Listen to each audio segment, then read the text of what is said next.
Ever wonder what really happens when that Power App tries to send business critical data to someone's personal Dropbox? If you think DLP is just for emails, you're only seeing half the picture. Let's walk through the behind the scenes decision process that protects your org or lets something slip through. Today, we're putting the spotlight on those hidden if then rules in Fabric and Power Platform DLP so you can catch data leaks before they hit your compliance hotline. Why DLP still fails, the blind spots nobody talks about. If you've ever watched your DLP dashboard glow green only to have a compliance officer email you about a leak, you know the feeling? Most folks check off every box, set their policies, and assume the job's done. Set and forget is tempting. But Fabric and Power Platform aren't playing by the same old rules, and the gaps are where real headaches start. Here's the uncomfortable part. You can build the tightest rule set and still miss the blind spots because the world doesn't run on policy checklists. The minute you turn your back, someone finds a brand new connector. It could be a gleaming SaaS that marketing needs right now, or a shadow IT solution that popped up because someone wanted to automate a simple task. Suddenly, what looked like a well-fenced garden is wide open. There's no warning bell.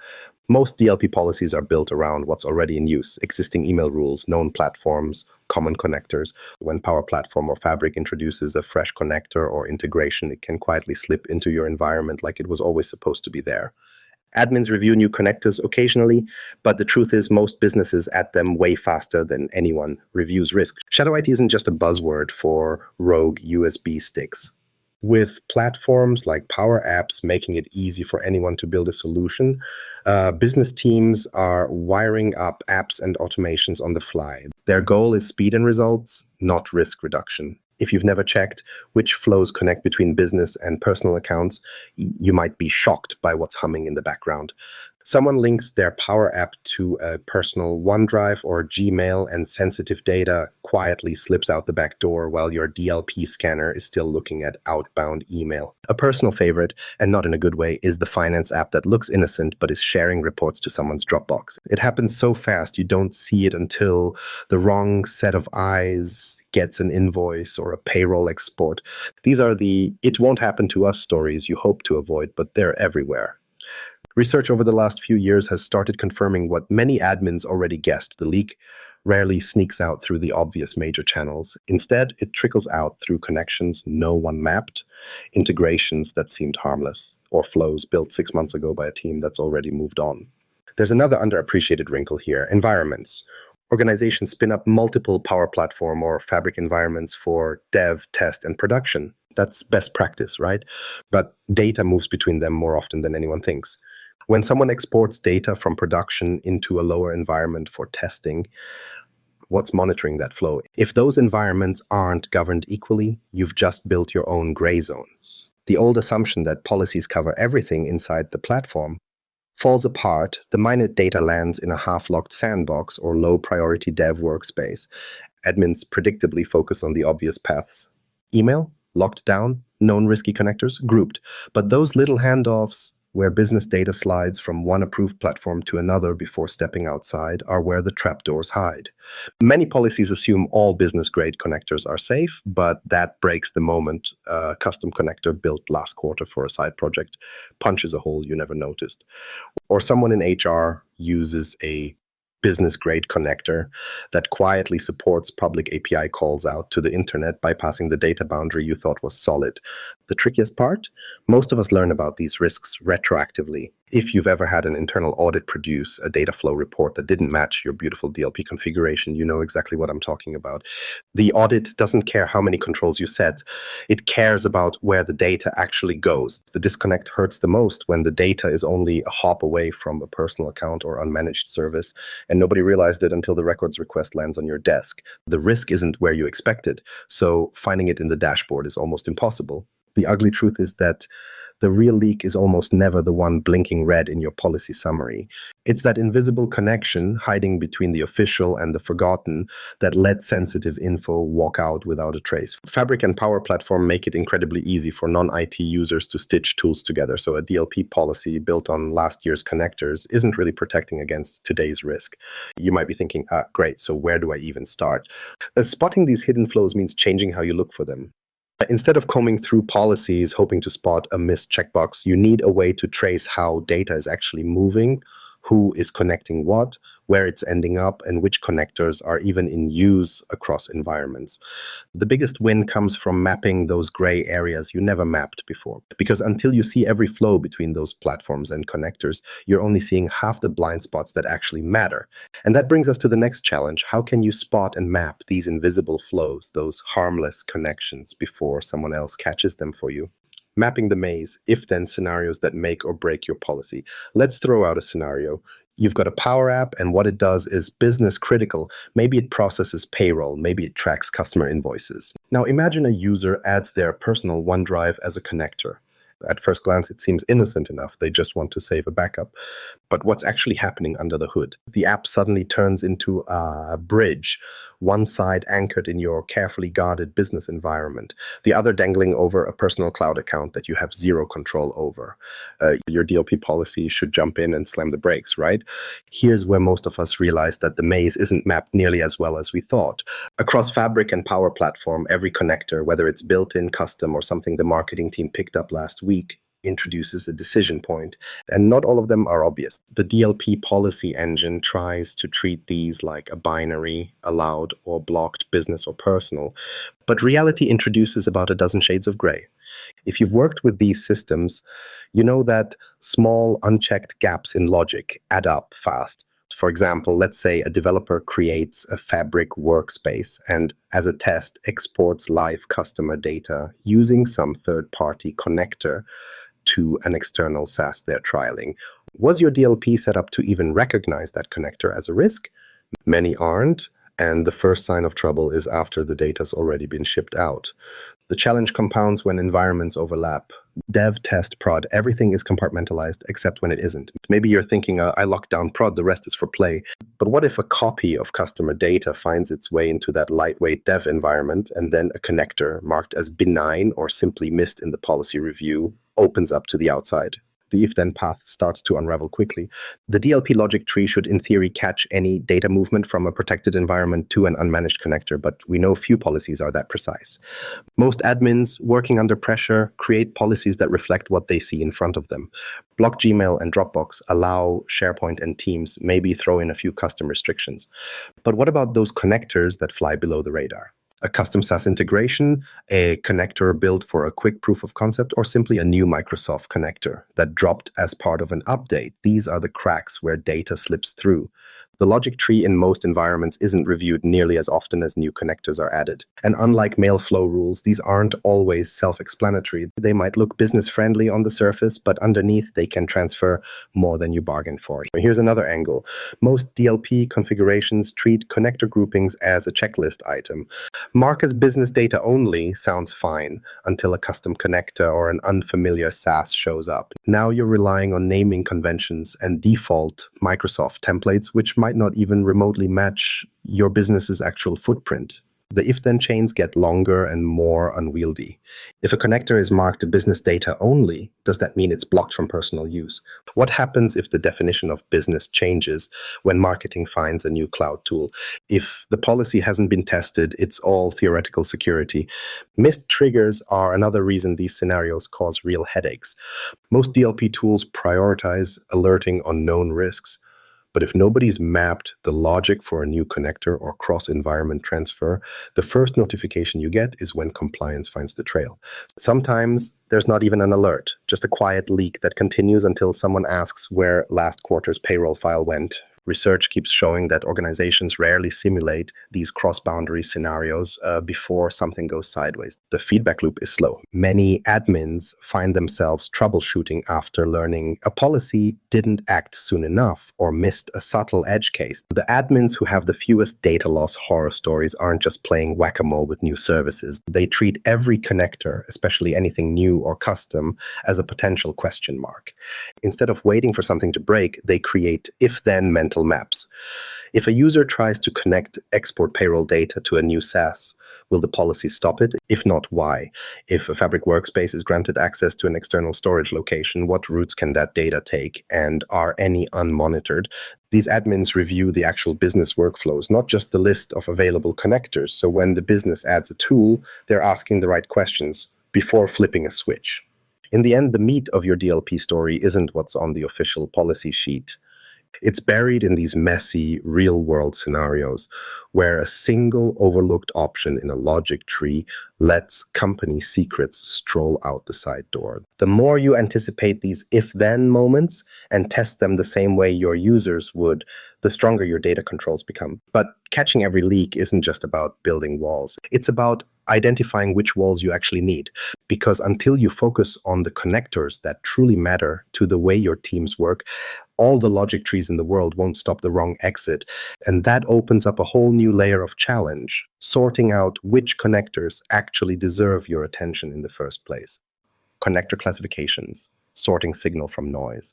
You know, that endless scroll through the connector list, rows and rows of names that all start blending together after a while. Most of them look routine, things like SharePoint, Excel, Azure, maybe a few labeled with your company's initials. On paper, it's reassuring to see that giant lineup parceled into neat groups, but the real risk isn't always where you expect it. Sorting out which connectors are actually high risk versus which ones are just business as usual isn't as straightforward as it should be.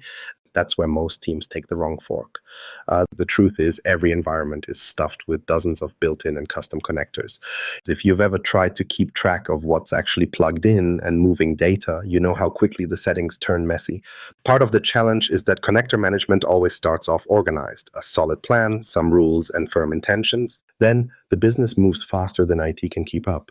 It isn't just about what the connectors do, but also what they could do, depending on how users set up their flows. A connector to OneDrive for Business might look innocent when it's set for internal use, but with a single misclassification or one overlooked configuration, that same connector could start leaking sensitive documents to unmanaged locations. If you've ever sat in meetings where the solution was to just block everything we don't recognize, you'll know how that plays out. People find workarounds, shadow IT grows, and suddenly there's more risk, not less.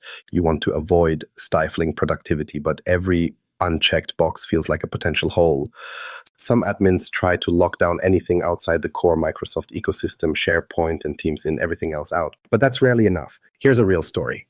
An organization went all in on this approach, figuring that nothing critical would pass through lesser-known connectors. They left just a handful open: Teams, SharePoint, the usual suspects, confident they'd boxed out anything weird. But someone in HR discovered a clever no-code integration tool and created a custom connector to a public API. It seemed harmless.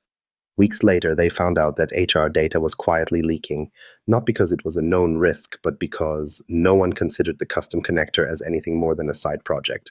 The fallout wasn't pretty, and it underlines that connectors aren't all created equal, but also can't just be handled with blanket yes or no rules. Microsoft hands you categories for a reason: business, non-business, block.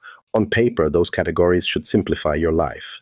In reality, the defaults often fall flat because they don't reflect what's really happening inside your organization. A connector labeled as business might make perfect sense for a finance team, but toss the same connector at legal or R&D and it suddenly looks risky. Some connectors are clear about where your data goes, but plenty hide complexity under friendly names. You might see a business-friendly label, but behind the scenes, that same connector could open doors to external apps, unmanaged services, or APIs that don't fit your compliance profile. It's the connectors that blend in, the ones nobody thinks twice about, that most often create the perfect launchpad for a data leak. Marketing grabs something shiny to hit a deadline. IT spins up a custom webhook for a pilot program. A developer working late finds a SaaS tool, builds an integration, moves on. By the time anyone notices, the connector is humming quietly in production, and it's often not in the monthly review sheet. The platforms don't exactly send you a ping when someone builds or adopts something new. Over time, the connector list balloons, and without someone actively pruning and reviewing it, the noise drowns out the high-risk signals. Recent studies have shown that the smartest approach isn't just about making bigger lists or adding more connectors to a block group. It's about alignment. When connector groups match your real-world business processes, both leaks and user friction drop sharply. That's not just theory, it's lived experience in large enterprises. The teams that actually sit down with business units to map out workflows are the ones who spot the oddball connectors before they become a problem. They learn why a connector is in use, what job it actually does, and which flows are mission critical versus which are just convenience for one user. If you treat connector classification like a rigid to-do list, you end up policing a parade while the clever stuff sneaks down the side street. By building a clearer view, one based on how your people really work, you adjust faster and spot where the journey of your data has changed. Connector risk is rarely static. Today's safe pick can turn risky with a single workflow change or a new feature in the platform. Friction isn't the enemy here, it's ignorance. Understanding how business evolves and how quickly integrations can spin up or shift keeps your classifications current rather than obsolete the moment you finish your review. So the real trick is in the conversation, not just the configuration. Open up a dialogue with your power users, those teams that stand up new solutions and try things before most folks even hear about them. When admins work alongside business process owners, they're not just auditing, they're gaining an insider's map of which connectors fuel actual work and which just pad the options list. This kind of partnership leads to early spotting of risky connectors. And it takes the sting out of blocking something, since you've already explained the real-world reason behind the policy. Connector classification isn't about ticking off requirements, it's about tracing every step your data might take and adapting those categories as the business grows, shifts, and tries new things. A classification system that keeps up with the organization is always going to be stronger than one frozen in the setup phase. Once you've sorted out where the risk really is, though, the next headache is testing it all. How do you roll out new DLP policies that catch the right flows, but don't break the critical ones users depend on every day? Testing without tears, designing adaptive, real-world DLP policies. If you've ever had a Monday where a brand new DLP policy killed 5 of your team's main workflows by breakfast, you already know how brutal testing in production can be. You get that email, someone's fabric automation failed, angry users start pinging IT, and nobody remembers approving the rule that broke half the business. It feels like your choices are either locking everything down until nothing moves or leaving things so loose that you're waiting for the auditor's phone call. Neither extreme works for anyone for very long. But skipping the hard part, testing these policies before they go live, means the only leaks you'll catch are the ones that already cause trouble. That's not a place you want to live as an admin. Let's talk about what real testing looks like. In Fabric and Power Platform, it's tempting to make changes in production just to see what happens, mostly because there's an urgency to ship solutions and no one wants to slow down the business.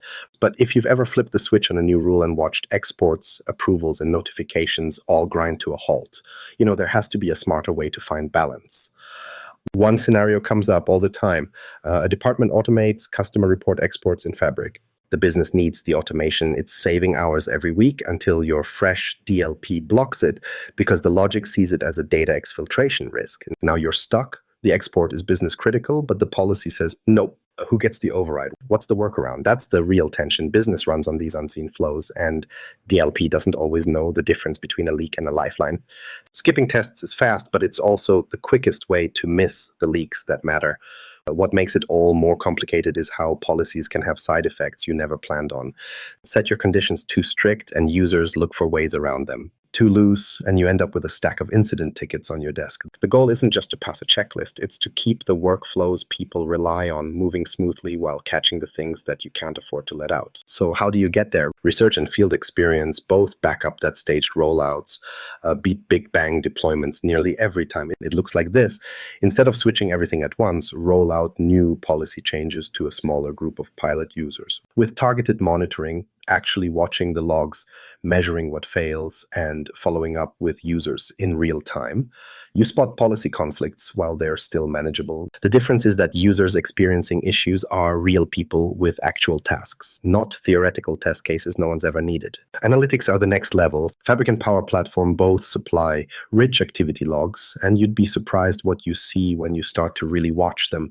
Monitoring these flows who's connecting to what, which apps are making data moves and when, shows patterns you won't pick up from simply reading policy summaries. Say you catch that HR's just testing export runs every Friday and sends data to a rarely used connector. If your analytics show the connector isn't used anywhere else, maybe the fix is tuning just that policy, not panicking and locking down the whole org. By using analytics to spot evolving data paths, you can tweak your policies before they turn into user pain points or compliance disasters. Sandbox environments aren't just for developers anymore. The reality is most policy mistakes aren't obvious until things break in production. That's way too late. Sandboxes let you build, tweak, and review new policies against real user behavior without the fear that something critical will break for good.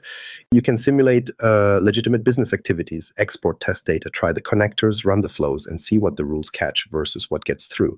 By testing in a safe space, you actually see where your logic tree makes sense and where it falls apart. It's a lot easier to rewrite a rule in Sandbox than to unwind damage after a rollout. If you want to keep both users and auditors happy, treat policy rollouts as an iterative process. The most successful admins, those with the fewest fire drills, always bring users into the feedback loop. After each round of testing, check which workflows actually broke and ask, did the policy stop a leak or just frustrate the business? Adjust the rules, update stakeholder teams, and make the changes stick before you even touch production. People remember when IT carries a reason with every restriction, not just a blanket note. Testing isn't about getting a pass/fail or a pretty scorecard. It's about designing policies that will stretch, flex, and grow as your business changes shape. When you treat testing as a way to future-proof your DLP, you're not just reacting, you're actively building a defense system that stays relevant. And now that layers of logic and testing are in place, it's worth asking, what's the bigger picture that ties these moving parts together? If you treat DLP as a checkbox task, it will catch yesterday's risks, not tomorrow's. The real world moves too quickly for static rules. A system that works adapts as the company evolves, taking into account new connectors, shifting workflows, and the way users actually get their jobs done. Building a mental map, who's moving data where, for what reason, gives you leverage you can't get from policy screens alone. If you're focused only on settings, you'll miss the bigger risks. Thinking in systems means your defenses can change as fast as your environment. The smartest admins never stop fine-tuning.